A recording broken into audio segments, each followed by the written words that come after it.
자, 녹십자. 자, 녹십자. 사실 녹십자라고 한다면 돈 잘 버는 제약바이오 회사입니다.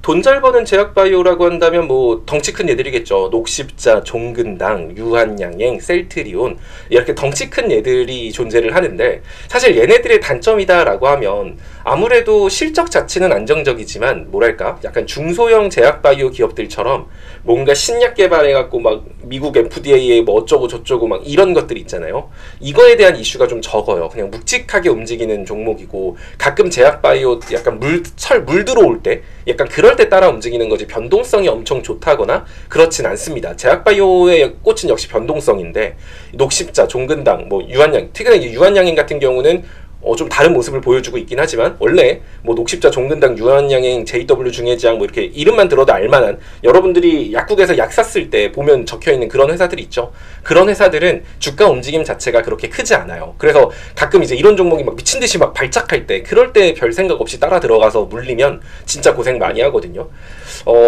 일단 녹십자, 뭐 회사 자체는 나쁜가? 절대 나쁘지 않습니다. 과거 코로나 때 이제 어마어마하게 올라가고 지금 밑에서 굉장히 긴 시간 동안 횡보하고 있고, 어찌 보면 시장 소외주가 된 상황이기는 한데, 지금 자리 자체는 충분히 매력적인 자리라고 보여집니다. 일단 이 종목을 물려 계신 가격이 17만 7천 원이라고 했던 것 같은데 맞나요? 17만 원? 16만 7천 원? 16만 7천 원의 비중 4%를 가지고 계시다라고 했는데, 사실 이거 그냥 마냥 기다리지 마세요. 비중 4% 정도면 얼마 안 크잖아요. 이 정도면은 저라면은 좀 추미 한번 할 것 같아요.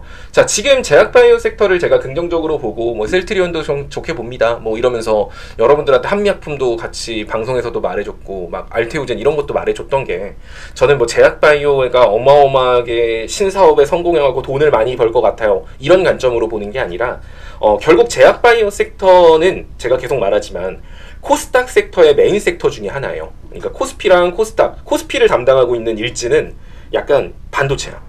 반도체가 잘 가면 코스피는 잘 가요. 그리고 코스닥이 잘 가기 위해서는 2차 전지와 제약바이오, 얘네들의 힘이 필요하거든요. 그런 관점에서 봤을 때 최근에 코스피랑 코스닥하고 괴리율이 굉장히 컸어요. 괴리율이 굉장히 컸기 때문에 뭐 이제 코스닥을 또 성장시킬 수 있는 방안을 마련해 와라, 또 뭐 이런 얘기들 지금 정부 정책들로 나오고 있는 상황이고, 그럼 결국 코스피랑 코스닥하고 키를 맞추기 위해선 두 가지죠. 코스피를 뒤지게 빼든가, 코스피를 박살내 버리던가, 그게 아니면 코스피보다 코스닥이 덜 빠지고 더 오르게 만들던가, 이 두 가지 방법일 거예요. 그럼 코스닥 지수가 코스피보다 덜 빠지고 더 오르려면 결국 2차 전지라던가 제약바이오 섹터에 대한 매력은 올라가야 되는 거거든요. 거기에 대한 관심을 지속적으로 깔 수 있어요. 녹십자 같은 경우도 제약바이오 섹터의 한 축인 종목입니다. 그렇기 때문에 근데 여러분들이 보기에 근데 셀트리온이라던가 삼성바이오로직스 이런 거는 코스닥 종목이 아니라 코스피 종목이잖아요. 근데 왜 이렇게 생각하실 수도 있지만, 제약바이오 섹터는 코스닥 쪽에 더 많이 집중이 되어 있어요, 중소형주 같은 경우는. 자, 그래서 그런 관점으로 보면 녹십자 같은 경우도 뒤에 받쳐주고 있는 거래량이 없지 않잖아요. 지금 뒤에 이렇게 든든한 거래량이 하나 있는 상태에서 낙폭을 보였고, 낙폭의 절반, 뭐 기술적 반등 나오기는 했지만, 이 기술적 반등도 거래량이 실린 장대 양봉 이후에 거래량 없이 찍고 밀린 거라서 지금 뒤에 받쳐주고 있는 거래량이 2개 이상 있다라고 보시면 돼요. 그럼 이런 걸 노려야죠. 지금 자리도 어느 정도 바닥을 형성한 자리 같고, 주봉상 121선 요 자리 지켜주고 있으니까, 요 자리 지켜주고 있죠. 오늘같이 시장 흉흉할 때도 이런 종목은 잘 안 빠져요. 애초에 올라간 게 없어가지고. 자, 그러면 여기서 이제 이 종목 같은 경우는 우리가 예상해 볼 수 있는 건 요런 느낌으로, 주봉상 삼각 수렴을 만들다가 여기 뚫고 그럼 이제 이때부터 이제 본시세가 나오는 거거든요. 그럼 본인이 지금 물려있는 가격대가 16만 7천 원이다. 16만 7천 원이라고 했나요? 얼마였죠? 17만, 모르겠다. 어쨌든 그럼 본인 평단까지 기다리면 여기를 뚫고 이렇게 가면 본인 평단 와요. 근데 여기서 못 뚫고 또 이짓 할 수도 있잖아. 요러면서 또 이렇게 갔다가 이렇게 갈 수도 있는 거죠. 이게 주봉 차트이기 때문에 시간이 되게 오래 걸릴 수 있는 거야, 마냥 기다리기에는. 솔직히. 그리고 지금 본인이 그냥 손 놓지 않고 조금 터치했으면 이것보다 훨씬 빨리 평당은 조절했고 나갔을걸?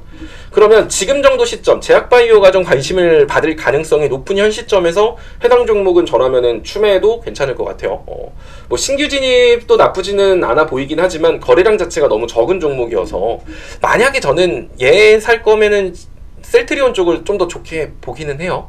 신규 진입한다라고 하면. 근데 녹십자 같은 경우도 현 구간 정도면은 충분히 부담이 없다, 라고 보여지는 만큼 사실 뭐 이 구간보다 뭐 지가 더 빠져, 막말로 얘 볼린저 밴드 하단선 간다 치죠. 하단선 가봐야 마이너스 10%밖에 안 되거든요. 그리고 본인 평단 어차피 이 정도면 현 구간부터 해서 여기 볼벤 하단까지 열어둬요. 여기까지 빠져봐야 10%인데 어차피 지금 본인 많이 손실이어가지고 여기까지 빠져도 뭐 그렇게 손실이 더 커지거나 하진 않을 거거든. 그러니까 현 구간부터, 그러니까 비중 10% 정도, 지금 4%니까 한 10% 정도까지는 채워도 괜찮을 것 같아요. 10% 정도 채운다라는 생각으로 평단은 14만원 아래로 맞추는 게 제일 좋기는 한데, 여기 아래로 맞추는 게 진짜 좋은데 그게 힘들다라고 하면 최소한 한 14만 5천원? 15? 요 정도? 14만 5천원 정도까지는 평단을 좀 조절했으면 좋겠어요. 어차피 그 정도면, 이 정도면은 1배수 하면 안 될라나? 한 14만 5천원. 결국 여기가 이제 본 승부처야. 여기 뚫고 올라가야 이제 뭐 진짜 16만원, 17만원 가는 거니까. 근데 제가 이거 추매할 여력도 없고, 여기에 돈 묻기는 너무 아까워요. 체스님 말대로 그냥 얘가 뭐 셀트리온인 차라리 얘보다 나은 것 같다라고 하면 차라리 셀트리온이나 뭐 RTO된 다른 걸 사고 말지, 굳이 얘를 제가 더 건드려야 될지 모르겠습니다. 뭐 이렇게 생각이 든다라고 하시면 구간 대응을 해야죠. 그냥 제일 답답한 게 밀릴 자리가 뻔히 보이는데 그 자리에서 대응 안 하고 방치하는 사람들이거든요. 그러니까 이 자리 같은 경우는, 얘 같은 경우는 밀릴 자리가 일단 1번, 얘가 여기서 또 뒤지게 싸울 거예요. 13만 8천원. 그래서 만약에 신규 진입하시는 분들 같은 경우는 사실 이 정도 라인을 목표가로 보는 게 맞아요. 여기까지 오면 와봐야 한 5%, 6%밖에 안 되거든. 근데 어쨌든 이 정도를 신규 진입하시는 분들은 단기 목표가로 보셔야 될 거고, 내가 갖고 있는데 이 정도 라인 오면은 어차피 본인이 더 이상 추매해서 평단 낮출 거 아니면, 저라면 이런데 뻔히 밀릴 만한 자리 오면 갖고 있는 수량에서 한 20%라도 줄이고, 손실이야. 너무 슬퍼. 손실이지만 20%라도 줄이고 내가 판 가격보다 3%, 4% 내려가면 그 수량 그대로 다시 사면 돼요. 그런 식으로 조금씩이라도 터치를 해서 구간 대응을 하시는 게 좋고, 그리고 이제 16만 3천원, 16만 5천원, 여기 딱 봐도 진짜 엄청 뚫기 힘들어 보이죠. 여기 요 정도 라인, 엄청 뚫기 힘들어 보이는 요 라인, 이 정도 라인 아래 여기 오면 또 이제 내가 또 추매 안 하고 있으면 막 평단 이런 데란 말이야. 16만 7천원. 여기까지 왔다? 대놓고 보여. 볼벤 상단하고 241선 만나고 여기 못 뚫어요. 저 쉽게 못 뚫습니다. 이게 보이는데 또 그냥 손실이라는 이유로 가만히 냅둬요. 그러면 또 가만히 냅두면 여기까지 왔다가 다시 또 이렇게 내려가. 그럼 또 그때 팔걸 막 또 이제 이러는 거지. 그러지 말고 눈에 보이는 저항 구간, 일단은 포인트를 좀 잡아드리면, 녹십자 같은 경우는 뭐 신규 진입 할래 말래 하면 할 수도? 이런 느낌이야. 왜냐면은 위험하지 않거든. 얘는 좀 안전빵인 느낌이 좀 강해요. 그럼 신규 진입을 한다라고 하면 그냥 뭐 평가부터 해서 뭐 볼벤 하단 라인 잡지 뭐. 사실 121선 라인 지켜주는 게 제일 좋거든요. 13만원 지켜주는 게 제일 좋기는 한데, 아까 말한 것처럼 아직 시장 지수가 우르르 쾅쾅 뭐 추가적으로 조정을 준다라고 하면 이 종목이 단단한 지지 라인이라고 보였던 이 라인도 쉽게 이탈할 수 있어요. 그럴 때는 이 종목은 12만원 정도까지도 밀릴 수 있다. 12만원 정도 어디 있니? 12만원 정도까지도 밀릴 수 있다라는 거. 근데 이제 그 자리 깨고 내려갈 가능성은 굉장히 낮다라고 봐요. 그래서 한가부터 12만원까지 뭐 신규 뭐 추가 매수 나눠서는 가능합니다. 자, 그리고 이제 목표가. 자, 이 종목은 이제 목표가가 좀 쪼개서 봐야 되는데, 아까 말한 것처럼 이렇게 삼각수렴형 차트로 진행된다라고 했을 때,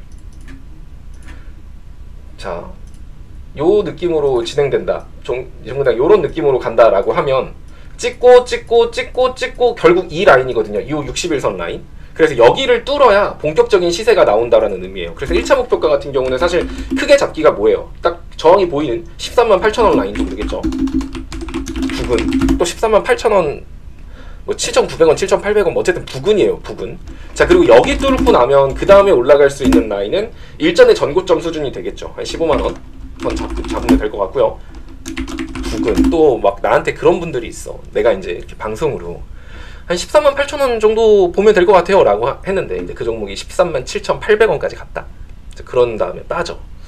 나는 사실 13만 8천원 정도까지 간다라고 했으니까 그 부근을 말을 한 건데, 그때 체스님이 13만 8천원 간다 그러셨는데 13만 7,800원에 왔는데 안 팔았더니 떨어지네 어쩌죠 막 이런 분들이 있어요.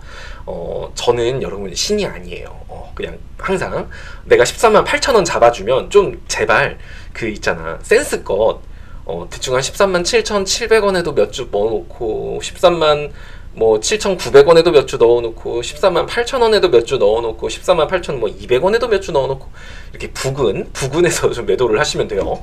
자, 그리고 2차는 15만원 부근, 그리고 3차, 이제 3차가 이제 통곡의 벽이거든요. 여기 뚫으냐 마냐의 싸움인데 이 자리가 이제 16만 5천원 정도예요. 그러니까 현 시점 기준으로. 자, 여기에요. 자, 그러면 지금 내가 물려있다라고 하면 사실 2차 아래로 맞춰두시는 게 좋아요. 2차 아래로 물려있다라고 하면 2차 아래로 맞춰놓는 게 좋은데, 내가 이거 맞출 여력도 없고 나는 여기 종목 지겨워가지고 나 이 종목 싫어 하면은 이런 저항 있죠. 부근이라고 말한 요 포인트들마다 내가 손실이어도 갖고 있는 수량이 20% 덜어내고 밀리면 다시 사고 이런 식으로 더 수량을 늘리지 말고, 이건 할 수도 매력 또한 나는 별 5개 중에 한 2개 반? 2개 반? 5개 중에 한 2개 반 정도. 그래서 이제 저항마다 일부는 팔고 밀리면 일부 다시 사고 이런 식으로 구간 대응을 하세요. 그냥 제발 방치 좀 하지 말고 시간 아깝게. 뭐 정말 뭐 그래도 뭐 비중이 엄청 크진 않기 때문에 그냥 뭐 놔둔 거예요 라고 한다면 뭐 그건 인정. 근데 그렇게 할 거면 이왕이면 저항 아래로는 평단을 낮추는 게 좋겠죠. 그래서 이렇게 좀 보시면 되고, 투자 기간이 좀 길어질 수 있어요. 얘는 짧은 종목 아닙니다. 어떻게 보면은 이런 대형 제약 바이오 섹터, 뭐 셀트리온, 아까 말했죠 종근당, 유한양행 이런 얘들은 일봉 차트가 아니라 약간 주봉 기준으로 보는 게 맞아요. 주봉 차트를 위주로 본다. 이렇게 생각하시면서 매매하시면 될 것 같고요. 만약에 이제 이 종목이 12만 원을 여긴 안 깰 것 같은데 여기 만약에 12만 원을 이탈했다. 그러면 진짜 개재미 없을 거거든요. 너무 오래 걸릴 수 있어. 그냥 기회비용이 너무 아쉬워. 얘가 12만 원을 이탈했다라는 건 얘가 뭔가 죄를 저지른 게 아니라 시장이 부서지고 있을 가능성이 높아요. 그러니까 시장이 부서지면서 얘도 여기를 이탈한 걸 거거든. 근데 문제는 뭐냐면 시장이 부서지면 얘뿐만이 아니라 좋은 종목들, 여러분들이 나 저거 사고 싶었는데 했던 그런 종목들도 다 박살이 나 있을 거예요. 그러면 거기서 굳이 얘는 평소에도 좀 늦게 움직이는 얘인데 얘를 내가 더 살 필요가 있을까? 오히려 얘를 팔아서, 예를 들어 그때쯤 가면 막 삼성전자 막 8만 원대 막 이러고 있어. 그러면서 그럼 여러분들이 삼성전자 이제 다시 갈 것 같은데, 사도 될 것 같은데, 막 이런 너무 매력적인 종목들이 막 바닥에 막 굴러다니고 있어.